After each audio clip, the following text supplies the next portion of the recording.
Welcome to the Mayflower episode of the United Silent Majority. I'm your host, Dustin Ragland, formerly known as Thomas Grant, and I want to welcome you all to this first episode.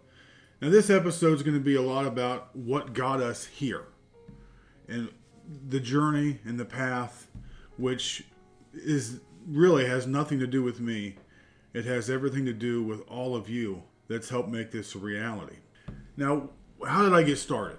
Well, I've always been a true crime podcast fan. As we all know, residents of this area, we have had quite a few very compelling true crime stories originate right out of our county.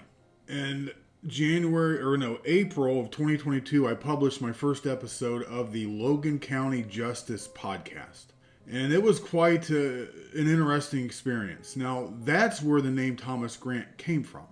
My now wife, Amber, did not want me known for what I was doing. I was talking to some people that some may consider dangerous or scary types of people, and Amber didn't want my real name associated with that.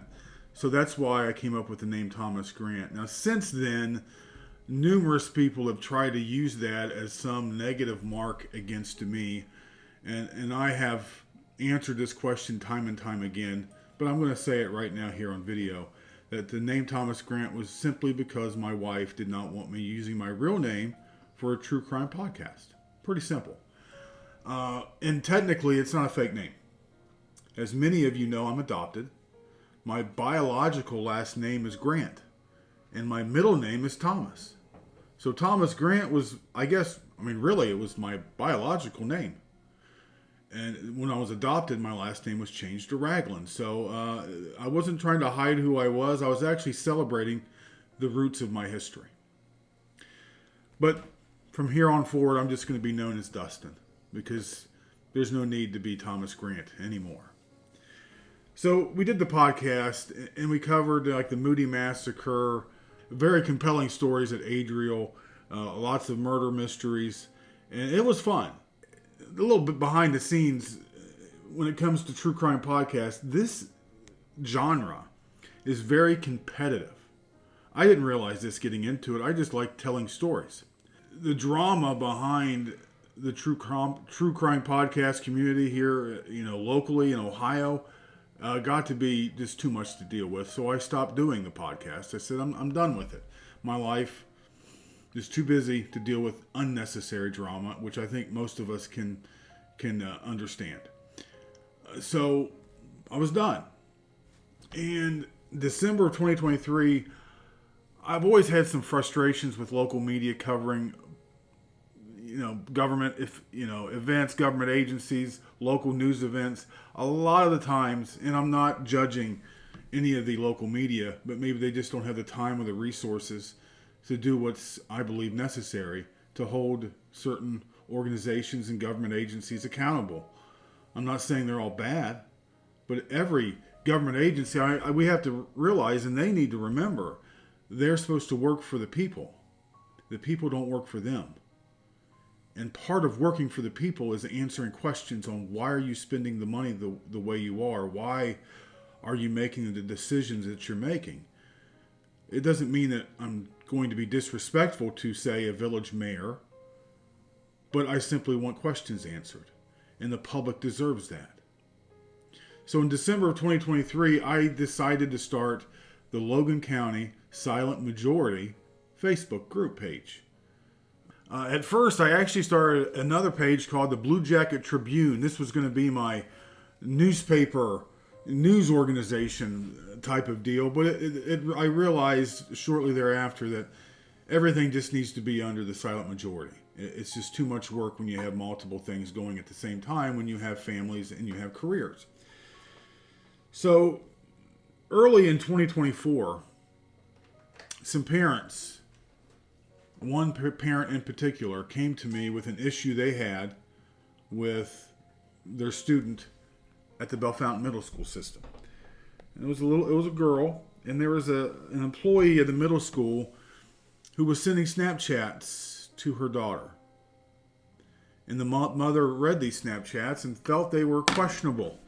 And she didn't like or was comfortable with this authority figure at the school messaging a middle school girl on Snapchat, which, if you don't know, Snapchat is the messaging service, social media platform where your messages, you can have a setting where your messages will delete automatically after they're read, or for, a short time after that.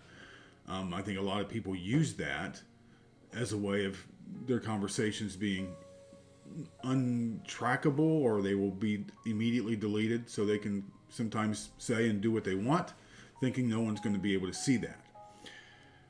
So this mother took this to the school system, and the school system did nothing.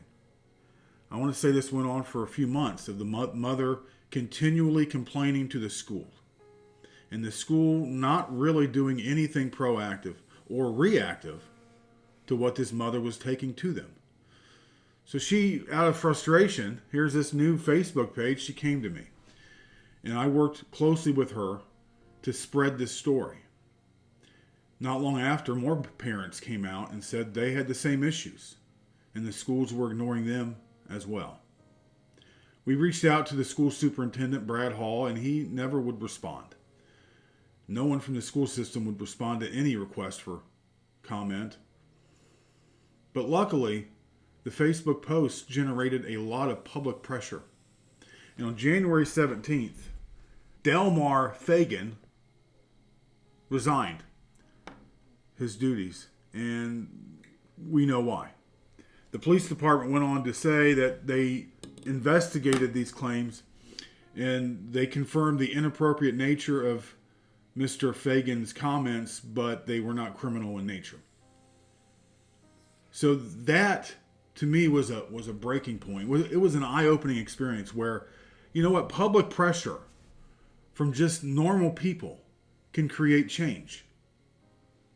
I believe the Bellefontaine school system showed their propensity to not want this to gain any public traction and to just go away, which seems to be the philosophy of lots of different government agencies and organizations and school systems. They just want negativity to go away without actually addressing the problem. But public pressure, it works. And this story was the first one that showed me that if we unite together as a silent majority, we can actually make change happen. Stay tuned to this channel. Every week we're going to upload new episodes.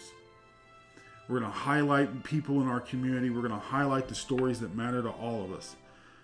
And we're going to continue doing this because we think it's the important thing to do. And as I said, kind of giving the overview of the first few years of this experience for me, when the silent majority stand together, we can literally change things. We may not be able to do it alone, but we can do it together. And don't forget to like and subscribe to our YouTube channel, The United Silent Majority. It's going to help us grow, and you have no idea how much the analytics will improve just from those two simple things. And go to our website. It's a nice website we just started, unitedsilentmajority.com. The link is provided here. Go to the website, you can leave tips, let us know what's going on. And in this video right here, don't forget to leave comments below. We will do our best to answer all of them as long as they're respectful. That's the only rule I've ever had, was be respectful even to those we don't agree with. And don't forget, be kind to yourselves and to one another.